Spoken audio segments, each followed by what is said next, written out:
Bersama saya Mastura Malak dalam rentasan berita edisi 1467. Antara paparan utama. Sikit-sikit nak saman.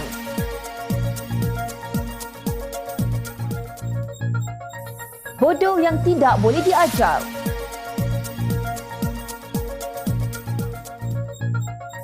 Iskandar bawa maksud sebenar fungsi Dewan Rakyat.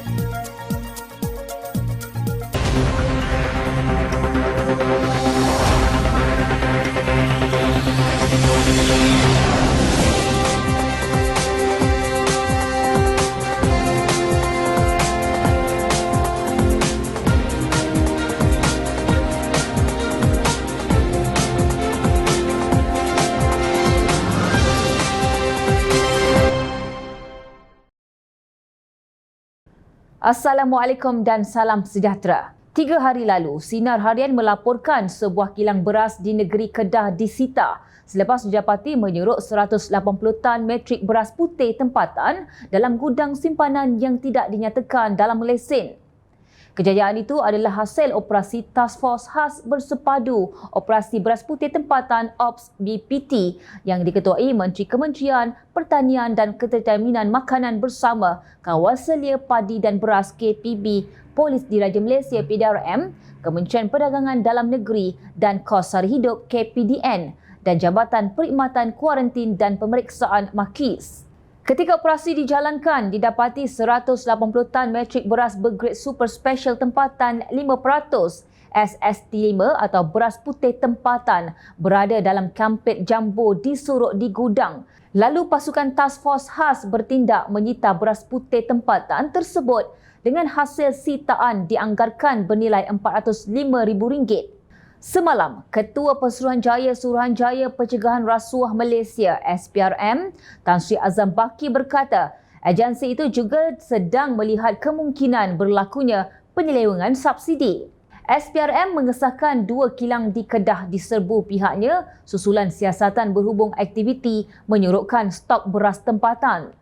Beliau berkata SPRM bukan hanya menyiasat aktiviti surut beras tetapi juga penyelewengan pemberian subsidi dan sama ada pihak lain bersekongkol dengan kilang beras untuk melakukan kesalahan. Berhubung subsidi disyaki pengeluaran dan pengagihan beras tidak sama dengan subsidi yang diberikan kerajaan. Saya tidak nafikan lebih banyak kilang akan diperiksa SPRM, katanya di petik FMT.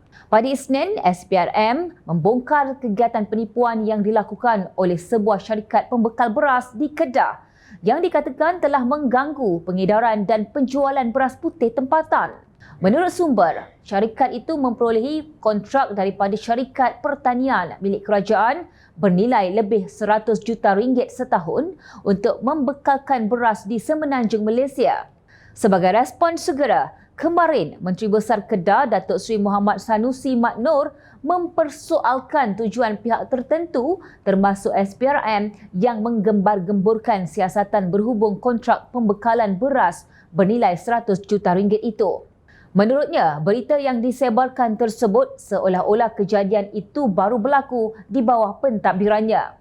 Mereka akan diburu dan saya beri 24 jam untuk tarik balik segala dakwaan yang beri gambaran bahawa skandal beras tempatan hilang ini ada kena-mengena dengan kerajaan negeri, anak syarikat kerajaan negeri atau pimpinan kerajaan negeri. Jika tidak dipadam atau ditarik balik, kami akan arahkan peguam buru semua pemilik akaun media sosial, media, wartawan maupun syarikat yang terbit berita itu untuk dihadapkan ke mahkamah agar menjadi pengajaran kepada semua pihak, katanya di petik utusan. Rasanya adalah lebih baik jika Sanusi sebagai Menteri Besar menzahirkan rasa ingin membantu dan menyiasat skandal yang berlaku di negeri di bawah seliaan beliau. Ia dilihat lebih molek dan profesional serta bertanggungjawab dalam memastikan dalang skandal berkenaan dicekup, bukannya meroyan sebegini sehingga dilihat tidak matang. Dan terkini, PAS Kedah memberi amaran akan mengambil tindakan undang-undang kepada mana-mana pihak yang mendakwa mereka terlibat dalam penyurukan beras di negeri itu. Pesuruhjaya PAS Kedah, Ahmad Yahya berkata, Pihaknya tidak mengambil ringan tuduhan yang mendakwa mereka menjadi dalang utama dalam isu kekurangan bekalan beras seperti yang didedahkan media baru-baru ini. PAS Kedah memberikan tempoh 24 jam kepada mana-mana pihak yang menfitnah penglibatan PAS Kedah dalam isu ini. Jika mereka tidak meminta maaf serta menarik balik kenyataan fitnah tersebut, maka tunggu tindakan undang-undang yang akan diambil, ujar Pesuruhanjaya PAS itu dalam satu kenyataan. Dia turut menegaskan tanggungjawab penguasaan terhadap isu bekalan beras adalah di bawah kuasa Kementerian Pertanian dan Keterjaminan Makanan. PAS Kedah tidak pernah terlibat mahupun memberi sebarang arahan kepada mana-mana pihak untuk melakukan aktiviti hoarding sehingga memberikan implikasi terhadap tahap keselamatan makanan negara, ujarnya di Petik Malaysia Kini. Ahmad Yahya juga mengulas dakwaan di media sosial bahawa PAS Kedah bekerjasama dengan kartel untuk menyurukkan beras sekaligus menyebabkan kekurangan makanan ruji berkenaan. Malah, ada yang mendakwa parti Islam itu menerima tajaan daripada pegilang padi di negeri itu untuk membiayai aktiviti mereka. Apakah mereka cuba untuk mengalihkan perhatian kegagalan menteri dalam menangani isu ini? Soalnya lagi. Jika isu penyerokan beras ini lebih seronok dihiasi dengan isu saman menyaman, rasanya sampai bila-bila pun isu kartel dan skandal beras tersebut tidak akan berkesudahan. Nampaknya, ahli politik, wakil rakyat dan pihak penguasa di Malaysia akan hanya habiskan masa mereka naik turun mahkamah daripada hadir sidang Dewan Rakyat atau menjenguk kawasan mereka atau menyelesaikan skandal kebejatan yang berlaku. Kalau dah dinyatakan pihak berkuasa skandal tersebut berlaku di kilang di Kedah, takkanlah wartawan dan media sosial akan menyatakan ianya berlaku di Zimbabwe. Kebetulan Kedah ditadbir oleh PAS, takkanlah PAS terus terasa mereka terlibat jika mereka tidak berbuat demikian.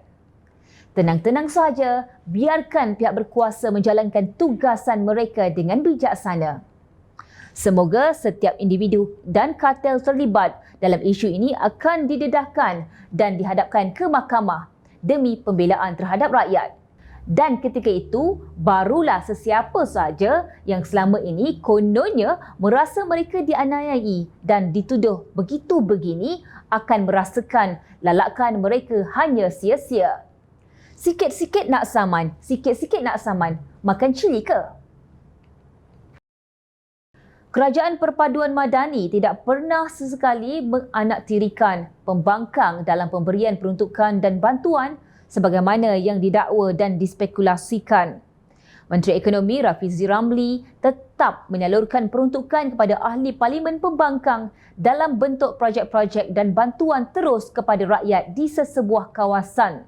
Beliau berkata, mana-mana ahli parlimen pembangkang yang mahu memohon peruntukan daripada kerajaan boleh terus mengisi borang dan nyatakan sebab permohonan itu dibuat.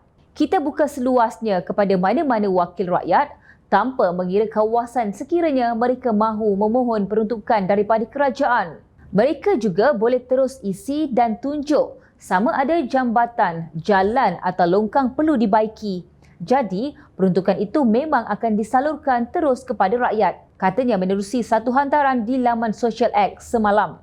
Rafizi dalam pada itu menjelaskan perkara yang dibangkitkan oleh pembangkang sebenarnya mengenai peruntukan ahli parlimen memohon dana bagi tujuan-tujuan politik wakil rakyat.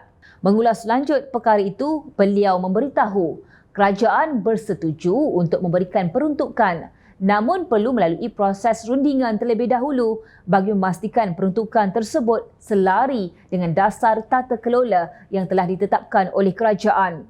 Kita nak pastikan tata kelola itu bersesuaian dengan permohonan. Contohnya, kerajaan beri RM1 juta tetapi peruntukan itu tidak sampai kepada rakyat. Akhirnya, digunakan oleh ahli parlimen untuk program masing-masing, ujarnya. Rafizi juga menjelaskan bahawa kerajaan sudah menghantar surat kepada pembangkang supaya proses rundingan diadakan. Namun pembangkang katanya tidak menunjukkan kesungguhan kepada tawaran itu. Kenapa pembangkang tak nak mulakan proses rundingan? Adakah pembangkang takut dengan syarat-syarat tata kelola yang menghalang mereka daripada berbelanja sesuka hati bagi tujuan politik daripada peruntukan wang rakyat itu? Soalnya lagi. Sebagai rekod, Timbalan Perdana Menteri Datuk Seri Fadilah Yusof yang ditugaskan untuk merundingkan soal agihan peruntukan kepada pembangkang baru-baru ini mendedahkan hanya Ahli Parlimen Muar Syed Saddiq Syed Abdul Rahman yang datang berjumpa membincangkan soal peruntukan.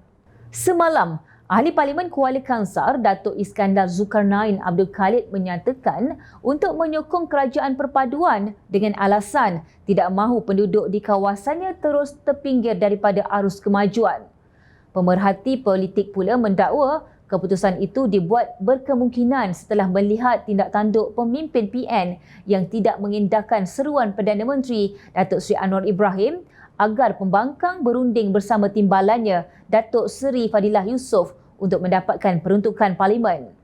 Menurut Iskandar, keputusan itu juga bertujuan untuk menilai sama ada Perdana Menteri ikhlas dan mengotakan janji memberi peruntukan untuk ahli parlimen yang menyokong dasar kerajaan perpaduan. Saya percaya ekonomi negara perlu ditingkatkan demi kemakmuran negara dan kesejahteraan rakyat. Oleh yang demikian, saya menyokong Perdana Menteri atas apa-apa usaha yang dilakukan untuk mengukuhkan ekonomi negara, katanya dalam satu kenyataan semalam. Untuk rekod, Anwar tidak membuat sebarang kenyataan umum yang meletakkan syarat ahli parlimen pembangkang yang pada masa ini tidak akan mendapat sebarang peruntukan persekutuan untuk memberi perkhidmatan kepada pengundi mereka untuk menyokong dasar kerajaan bagi mendapat peruntukan itu. Sebaliknya, Anwar dan ahli parlimen kerajaan yang lain telah berkali-kali memberitahu ahli parlimen pembangkang untuk mengadakan perbincangan dengan kerajaan untuk mendapatkan peruntukan yang sama dan memberi jaminan bahawa kerajaan terbuka kepada perbincangan sedemikian. Sikap Iskandar seharusnya dipuji dan dilihat sangat rasional dengan keputusan beliau. Biarpun beliau berkemungkinan berdepan dengan risiko sebarang tindakan disiplin parti, beliau tidak sanggup melihat pengundi-pengundi di kawasannya terus terbiar dan ketinggalan hanya semata-mata kerana perbalahan naratif politik. Hinakah pembangkang jika datang berunding dan menyatakan sokongan terhadap dasar yang dibawa kerajaan untuk kebaikan negara dan rakyat? Jangan pula kerajaan dikatakan zalim serta menganaktirikan pembangkang, sedangkan ahli parlimen pembangkang sendiri yang sombong dan berlagak untuk tidak membuat sebarang rundingan. Jatuhkah maruah pembangkang jika merendahkan ego kalian demi rakyat? Mustahil. Dalam memastikan tata kelola yang lebih baik, peruntukan daripada dana rakyat diberikan kepada mana-mana ahli parlimen tanpa sebarang permohonan dan perbincangan. Malaysia bukan guna undang-undang rimba. Kita ada perlembagaan dan kedaulatan undang-undang yang perlu disanjung tinggi. Integriti dan urus tadbir negara yang baik mampu membawa negara ke arah kecemerlangan dan kegemilangan. Tidak akan ke mana perginya bodoh yang tak boleh diajar dan cerdik yang tak boleh ditumpang. Semalam, dunia politik Malaysia dan Dewan Rakyat gempar apabila ahli parlimen Kuala Kangsar Datuk Iskandar Zulkarnain Abdul Khalid memutuskan untuk menyokong kepimpinan Perdana Menteri Datuk Seri Anwar Ibrahim. Beliau berkata keputusan itu dibuat setelah meneliti rintihan berterusan pengundi dan menitik beratkan keperluan mendesak untuk menangani masalah krisis kenaikan kos sara hidup yang melanda kawasan beliau. Saya percaya ekonomi negara perlu ditingkatkan demi kemakmuran negara dan kesejahteraan rakyat.